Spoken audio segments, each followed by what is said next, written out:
Missy Carter vanished without a trace. Reverend Dale buried the truth beneath his sermons.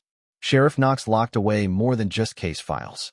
And for 20 years, the town of Driftwood kept its mouth shut, protecting a killer who walked among them. This wasn't just a mystery. It was a pact, a legacy of silence. And now, the secrets are clawing their way back to the surface. The Crime Scene presents a new page of crime, a new mystery, a new shock case. Driftwood, Texas was the kind of town that felt stuck in a time capsule. One diner, one gas station, and a whole lot of front porches where folks waved at every car that passed, even if they didn't know who was inside. People didn't lock their doors, 'cause they figured trouble didn't live here. But in the summer of 2003, trouble rolled in quiet. Missy Carter was 23, worked nights at the Driftwood diner. Real sweetheart. Always wore her hair in a messy bun. Always had a joke for the regulars. She clocked out around 2 a.m. one night, walked to her beat-up Honda, and vanished. No scream, no skid marks, no sign of a struggle. Her purse was still on the passenger seat. Keys in the ignition. Like she was about to drive off, but never did. Sheriff said maybe she ran off. Maybe she got tired of small-town life. But her folks knew better. Missy wasn't the type to ghost. She had plans. A new apartment. A college app half filled out. She was building something. Then, nothing. Cops searched the woods, dragged the lake, even brought in dogs. But Driftwood's got miles of thick brush and old hunting trails. Easy to get lost. Easier to hide something. After a few weeks, the case went cold. No leads. No suspects. Just a missing girl and a whole lot of silence. Thing is, Driftwood didn't act like a town in mourning. No candlelight vigils. No flyers on telephone poles. Folks just moved on. Like Missy never existed. Like they were scared to ask questions. And maybe they were. Because Missy wasn't the first girl to go missing in the area. Just the first one people noticed. Turns out, Driftwood had a pattern.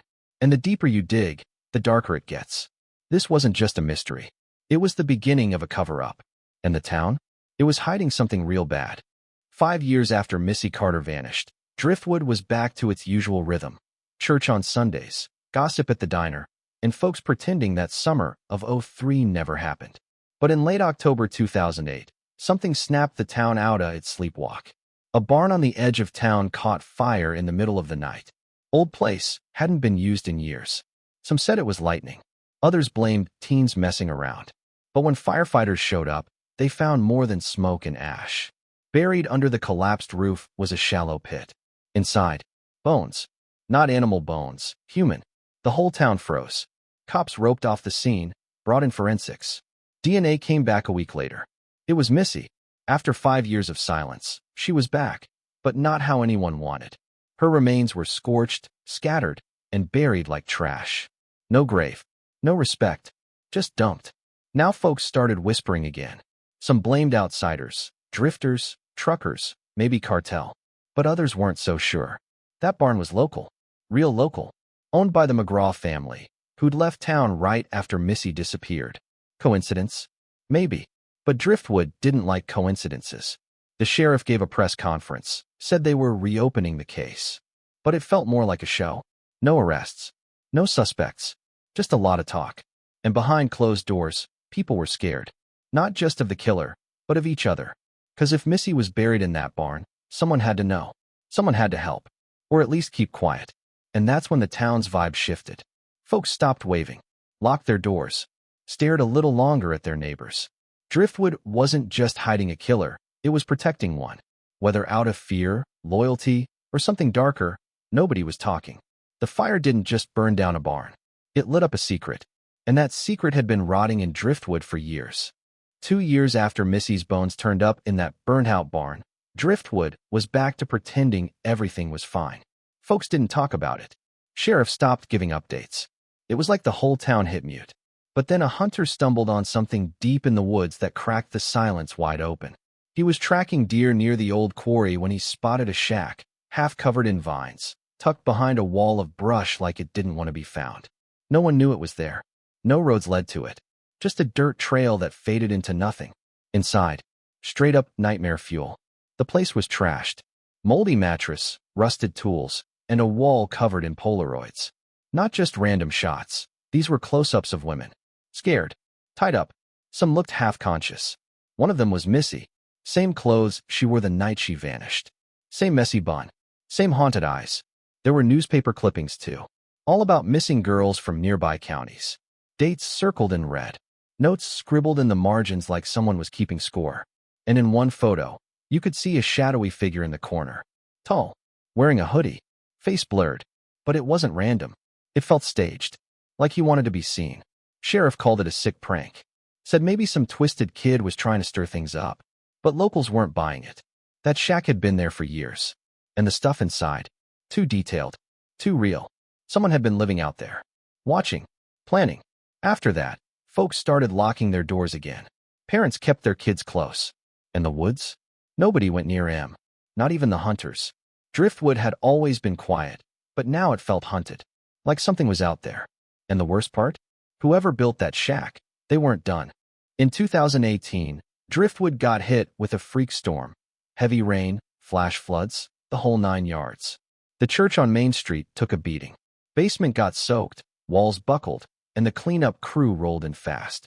Volunteers were hauling out soggy hymn books and busted furniture when one of them found a locked chest freezer tucked behind a stack of old pews. No one remembered seeing it before.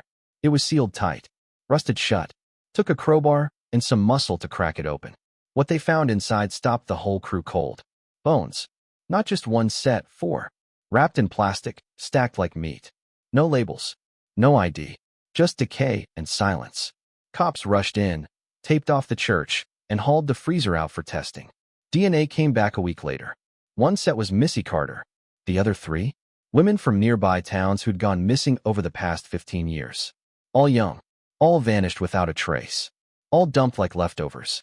The pastor, Reverend Dale, claimed he had no clue. Said the freezer must have been there before he took over. But records showed he'd been running that church since '02, right before Missy disappeared. And when the sheriff asked him to come in for questioning, Dale packed a bag and skipped town. Left his phone, his car, even his dog. Just vanished. Now folks were shook. The man who'd baptized their kids, married their cousins, preached every Sunday. He was either hiding something or running from it. Either way, it didn't sit right. The church shut down. Locals stopped showing up. And the basement? It became a ghost story. Kids dared each other to sneak in. Adults crossed the street to avoid it. Driftwood wasn't just haunted, it was infected.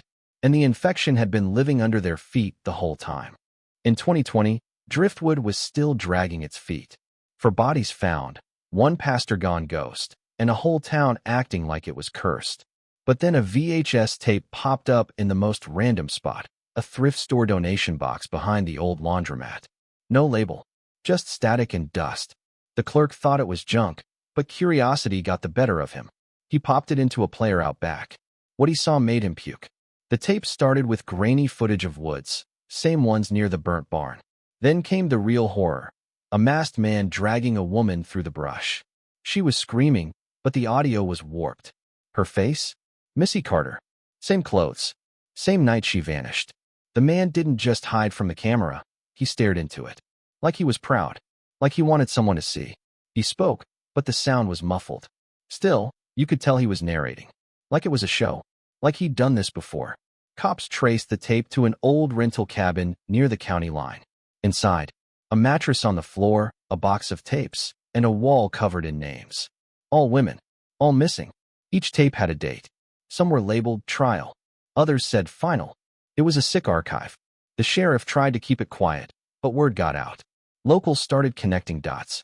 The cabin had been rented off and on for years. Always cash, no ID. And the handwriting on the tape boxes matched the pastor's sermon notes. That's when folks realized this wasn't random. This was organized. The tape didn't just show a crime. It showed a pattern, a ritual. And whoever made it wasn't working alone. The killer had help, maybe even protection. And Driftwood, it had been feeding the monster the whole time. By 2022, Driftwood wasn't just quiet. It was straight up paranoid. For bodies, a runaway pastor, and a tape that felt like a confession. But no arrests, no trials, just whispers. And then came the bombshell.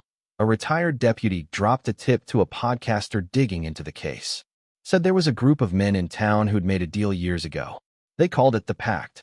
5 men, all respected, all local. The sheriff, the pastor, the town's only doctor, a ranch owner, and the guy who ran the bank. Old friends. Grew up together. Went hunting, played poker, ran the town behind closed doors. And when one of them messed up, the others cleaned it up. No questions asked. Turns out, the killer wasn't some outsider. He was one of them. Not the sheriff. Not the pastor. But someone they all knew. Someone they protected. Maybe out of loyalty. Maybe out of fear. Maybe because they were just as twisted. The Pact wasn't just about silence. It was about control. They buried evidence, redirected investigations, even paid off families to stay quiet. Missy's case? Covered. The shack in the woods? Ignored. The freezer in the church? Sealed and forgotten. Every time the truth got close, the Pact shut it down. And the wildest part? They weren't hiding from the law. They were the law. They ran Driftwood like a private club. If you weren't in, you didn't ask questions. If you did, you disappeared. Locals started connecting dots. Weird deaths. Sudden moves. Families that left overnight. It wasn't random, it was cleanup. The Pact had been operating for decades. And the killer? He was just the symptom. The real sickness was the system. Driftwood didn't just fail Missy. It built the monster that took her. And for 20 years, it kept feeding him, one secret at a time. By 2023, Driftwood was a ghost town with a heartbeat. Folks still lived there, but nobody talked. Eyes stayed low, doors stayed locked, and the past hung in the air like smoke. The killer was dead. Heart attack, no warning, no justice. But the story wasn't over. Not even close. A rookie cop named Jenna, fresh out of academy, got assigned to Driftwood. She didn't know the town's history, just thought it was quiet. Too quiet. One night, she was filing old case reports when she found a map tucked inside Missy Carter's folder. Hand-drawn. Faded. Marked with an X under the church. Curious, she went digging. Literally. Found a trapdoor beneath the choir loft, hidden under rotting carpet. It led to a tunnel. Narrow, damp, smelled like death. At the end, a bunker. Concrete walls. No windows. Just shelves stacked with journals, photos, and trophies. Hair. Jewelry. Teeth. There was a list taped to the wall. Names. Dates. Some crossed out. Some still fresh. Missy's name was there. So were the others. But at the bottom? New names. Girls who hadn't gone missing yet. It was a hit list. A plan. The killer had been prepping for more. Turns out, he'd been keeping score. Every victim had a file. Every file had notes. How they were taken. How long they lasted. What they said before they died. It was methodical. Cold. Like he was building a legacy. Jenna brought it all to the sheriff. He told her to drop it. Said the killer was dead, and digging up ghosts wouldn't help. But Jenna didn't listen. She leaked the bunker photos online. The story blew up. News vans rolled in. Driftwood couldn't hide anymore. But even with the truth out, nobody got charged. The Pact was gone, but the silence stayed. Driftwood didn't just bury bodies, it buried truth. And now, all that's left is a graveyard full of secrets and a town that never learned how to speak.